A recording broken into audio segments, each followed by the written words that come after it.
All right, we'll keep the ball rolling since we're already a little behind schedule. But yeah, like Doug said, I'm Eric Knoff. I work at the Avalanche Center here in Bozeman. And before I get going, I just want to say a big thanks to Doug, Mark, and Carl, and Ian for helping me with this project and kind of being a sounding board and collecting data for me. It's been super helpful. Speaking of data, I have a sheet over here, and this is kind of a request for data. The data I'm dealing with is a pretty small set. And so if each person here could do one data set for me, it would greatly improve my data set. So I have a sheet over here describing what I'm looking for. If anybody's interested, I'd really appreciate it. Grab one of those and try to get me some information. It'd be super helpful. So today I'm just going to be doing a quick talk on stability tests, which is kind of what we've been talking about. And a little bit about the ECT, but mostly about the PST, the propagation saw test, and a slightly modified version of the PST, the cross-slope PST. And we've seen, the standard PST is in upslope fashion. And the reason I'm calling it the PST with a twist is because there are 3 modes of fracture. And with the upslope PST, and if we were to do the cross-slope PST on a perfectly flat slope, we would be dealing more with a mode 2, an in-plane. But as we introduce slope angle to the cross-slope PST, we start to add a little bend and twist into the slab and column as the slope angle increases. So as that weak layer collapses, the slab starts to twist a little bit, so we're introducing another mode of fracture, and that's why I'm calling it the PST with a twist. And I'll just do a quick video here. Right now we're focusing on a layer of surface ore. So bacon rind, the wonder layer, we've been there so many times. See what happens with this layer. Okay, so this video is just giving a quick demo on all 3 stability tests, the ECT, the standard PST, and the upslope and the cross slope. So the reason I started messing around with the cross slope PST is one is pretty quick to do after you do your ECT. And especially as the weak layers get deeper, it's a little more time efficient and easier to do. And also I had a really bad wrist injury last winter. And doing just pounding on the column like day after day, it was really aggravating it. So I'm like, I'll just start throwing my saw on the weak layer, see what happens with, in my ECT. So here's a standard PST upslope. Sudden collapse there on surface ore. All right, so that was a standard PST. Propagated, it's about 35 centimeters up a 100 centimeter column. Right now I'm going to do a cross slope PST. And so you can see this is basically just right in the back of my ECT pit wall. But I'm lengthening the column by 10 centimeters, and I'm doing a 100 centimeter column. So standard PST dimensions. Unless the weak layer is deeper than 100. You just slide my saw into the... I had a little variability in the weak layer here. Had a little trouble getting going, but you can see once I get going on the cross slope PST.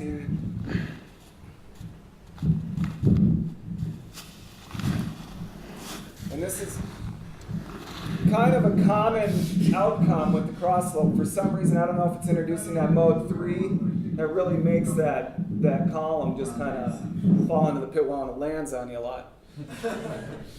And so, like Bruce and Carl were saying, there's pros and cons to every test. No single stability test is a silver bullet. And I always do my ECT first. That's kind of my baseline. And it's what I'm used to, and it's obviously a valid test. So the pros that I found doing a lot of ECTs, good for determining propagation. We all know that. It works well on low angle slopes. What Carl was just saying, we don't need to be on a 35-degree slope to get accurate results with the ECT. You don't need to identify the weak layer. You just isolate that column, start hammering away. And this is one reason why I like to do my ECT first is because it helps me identify those layers of concern, which I can then back up with the PST. So I think it's it's a cool, it's helpful to do your ECT first, and that helps you and identify your layers. They're easy to dig, always the same dimensions. The PST dimensions change at times, and as Bruce just said, it's a low false stable rate. Cons on the ECT, it is less effective on deeper weak layers, or once that slab gets really dense and deep, you can just wail away on that thing, and it's sometimes hard to impact the weak layer.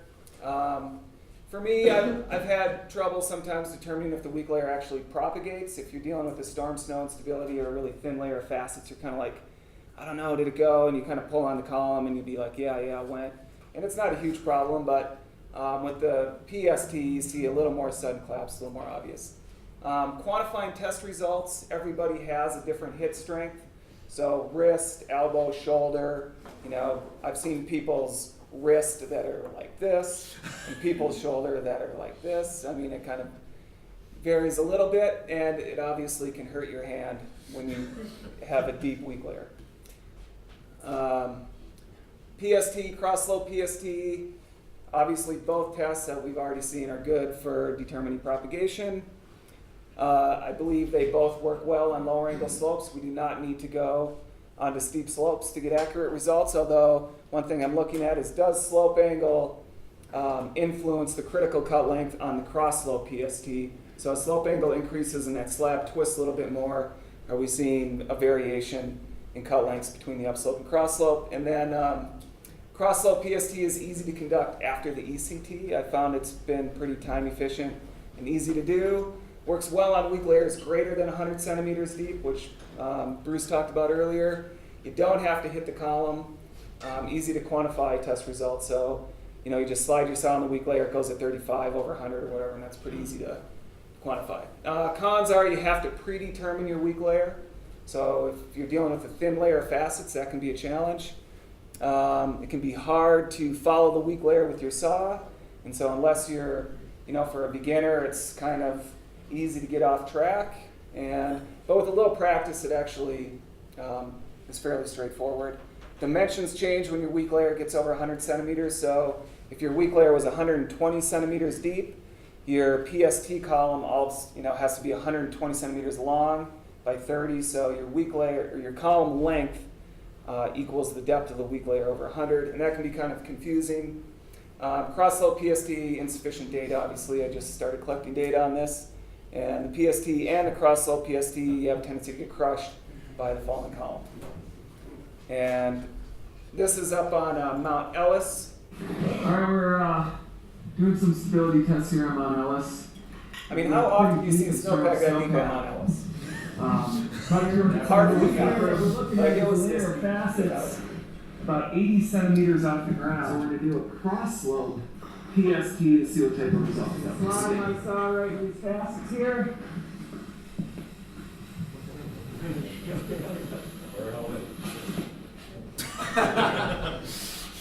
You gotta be quick.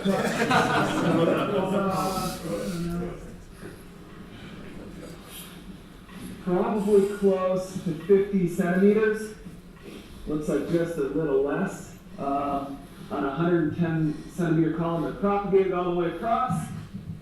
All right, so we did a cross-slope PST, propagated to end. So it is hard to isolate these columns with a cord when they get that deep. The slab is really dense. And as you're yarding on that cord, it can kind of bow or taper some cuts. Upslope fashion.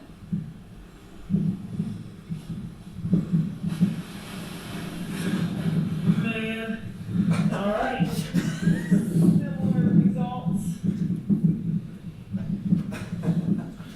That's a dead slab. I mean, usually at Mount Ellis, you're wallowing into waist deep facets all the time, and that was actually like a legit slab.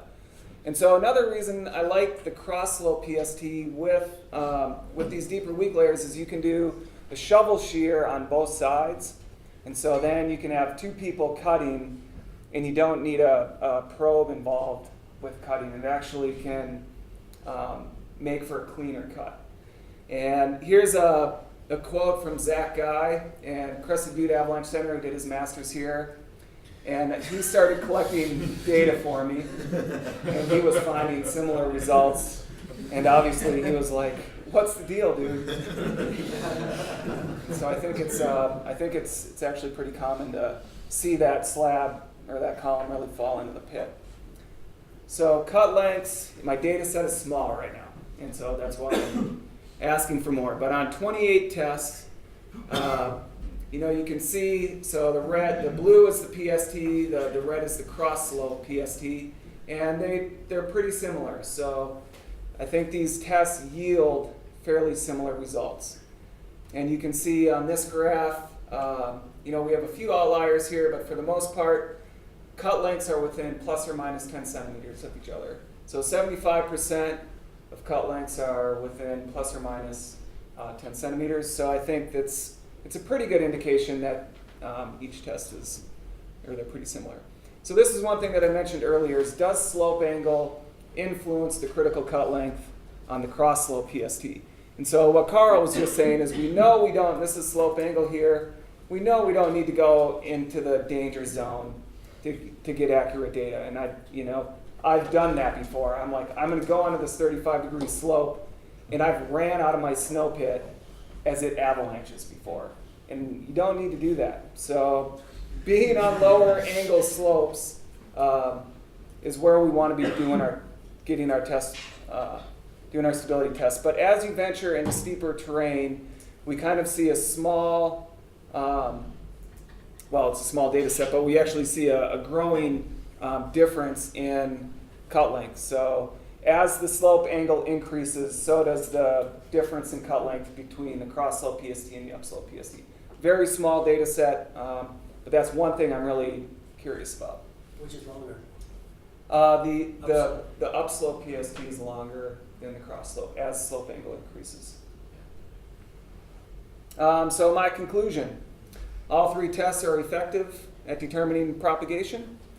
There are pros and cons to each test. There is no single best stability test that I've found.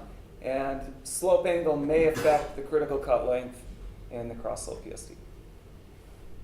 So that's it for now, yeah. So maybe this is a question for Bruce or maybe you, but as far as the speed at which these PSTs or cross slope PSTs are done, it seems like there's big variation. Does anyone know what the effect is? It seems, just from my standpoint, it shouldn't matter too much how quickly you're doing it, but maybe it does, because it seems like there's a pretty wide variety of speeds.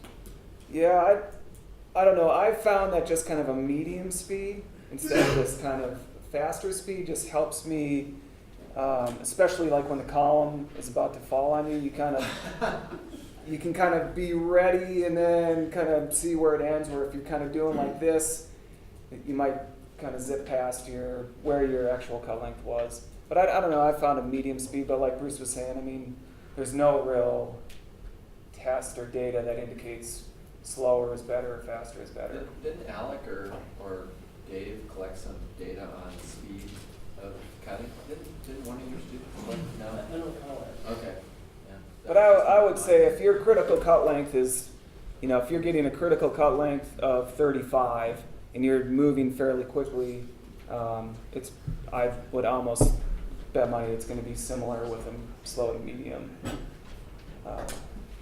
Mike? Just to make sure I got this straight, you're seeing on steeper terrain slightly shorter cut lengths on the cross slope versus the standard upslope. Correct.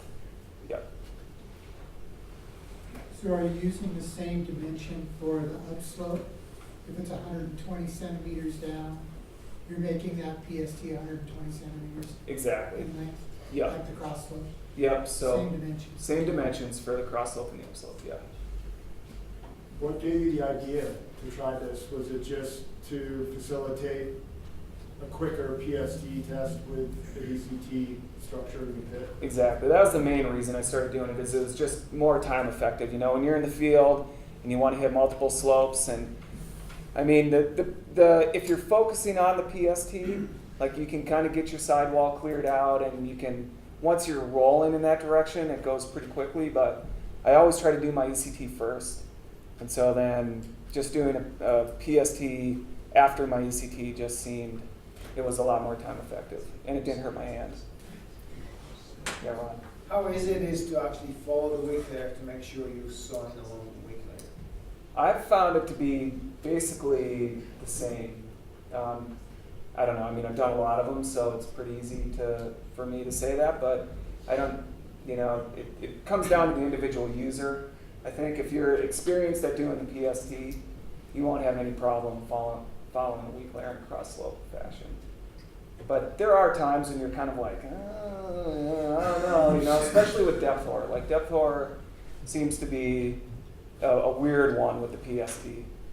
That's another question I have, and maybe Bruce can speak to it. If you have, say, a thick layer of depth horror when you're doing a PST, where do you cut on that layer? At the interface, do you try to stick with that, or?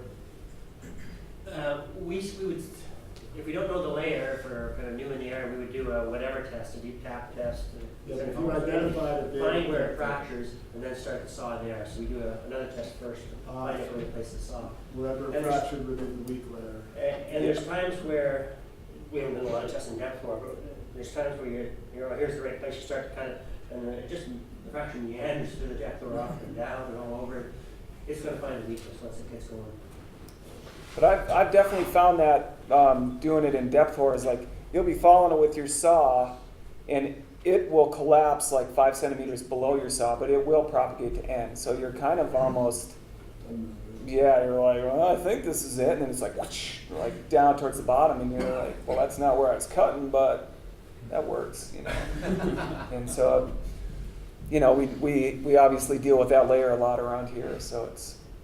But yeah, like Bruce was saying, doing a CT or a ECT first to help determine where it breaks is helpful. Yeah. Eric, were you finding similar results as far as getting slab failures or arrests? Like, how did they work on that across the PST?